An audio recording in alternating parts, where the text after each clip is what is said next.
Hello there YouTube, this is Wheelchair21, and on today's rolling review, it is an item from the GIGABOX, which is none other than from Kamen Rider Kabuto, TheBee Zecter, which was Kamen Rider TheBee's personal henshin device, Zecter, and weapon, because yeah, he kills people with a goddamn stinger, because he's a dick, just like a wasp. Even though he's the bee, he's a wasp, because in Japan, I believe, the actual term for bees and wasps are practically the same thing, as told to me by a friend of mine who is a translator in a fan subbing group, or was a translator in a fan subbing group. Nevertheless, the box art is pretty damn cool.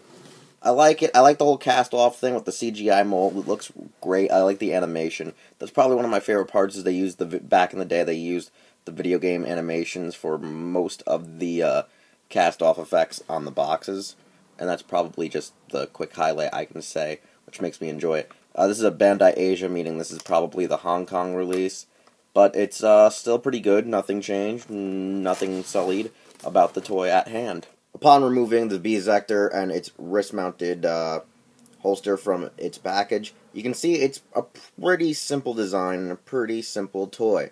It's one of the few wrist changers in Kamen Rider history. There's only been like 5, I think, maybe 6 at the most, that have ever used wrist changers as their main henshin device.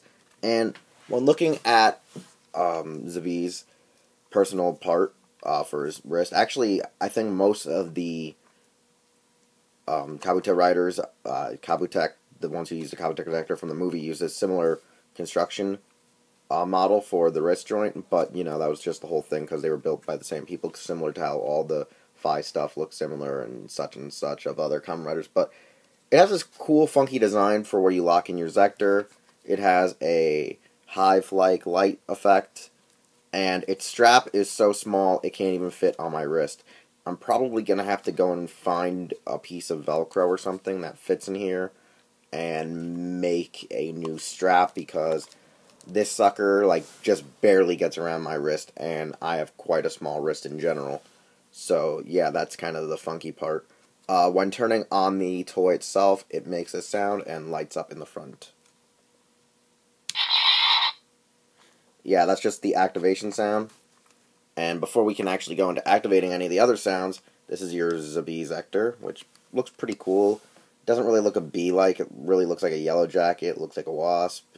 I mean, yeah, like I said, they didn't really know what they're doing with this. They just put all kind of like bug, I should not say bug, but bee-like insects as one general thing, and kind of, you know, racially profiled them into this awesome little stabbing punch weapon, which honestly was probably the highlight of the rider itself, other than the cool-ass suit that reminds me of Yellow Jacket from Marvel. Now, when putting it into your actual, well, I should say wrist-mounted thing instead of your belt, you just plug it in as so, and boom. That's the cool part here, is once you mount it, it shouts henshin.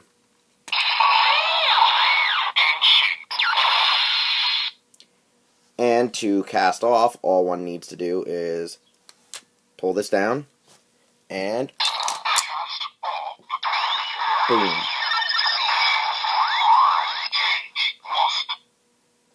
That's probably the best part, is you pull it 180 degrees, boom, you got cast off, and then last but not least, you have the actual rider sting.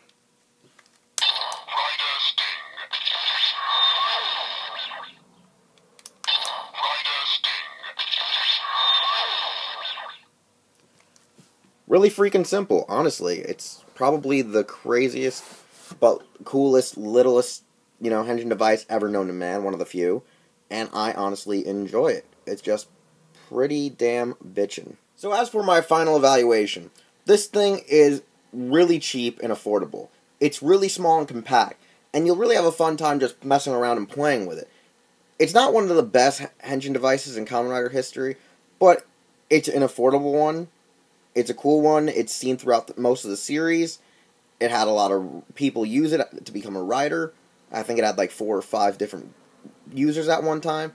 It's just a nice, simple toy that one can purchase whether it be from Hong Kong, Korea, Japan. You just have a simple thing. Now, the only thing I don't like about it is that the actual brace itself was used at least twice throughout the show.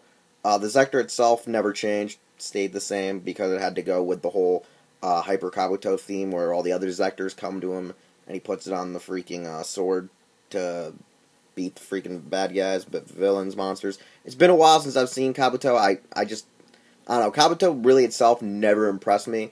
The aesthetics of the suits and the Zecters were probably the highlight. It just felt very Metal Hero to me. Just didn't really care about the plot and show itself. I got this for free. I really enjoy having it, and I really don't think I'm going to be selling it anytime soon at the moment, because it's just, cool. I like wrist-mounted henchman devices. That's why I like Sentai a lot more, because, they're compact, they're small, they're cheap, and affordable. So having this on hand, it's something to appreciate, something to value, and something to like. I mean, you can probably still get this on eBay or Yahoo Japan auctions, because, like I said several times, this is like one of the cheapest toys you can get in Kamen Rider history.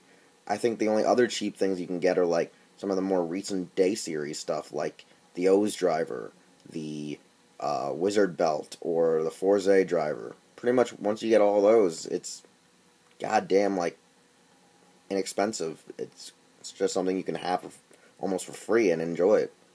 So, if you want to get the TheBee Zecter, check out eBay. Probably your best chances to get one of these little suckers.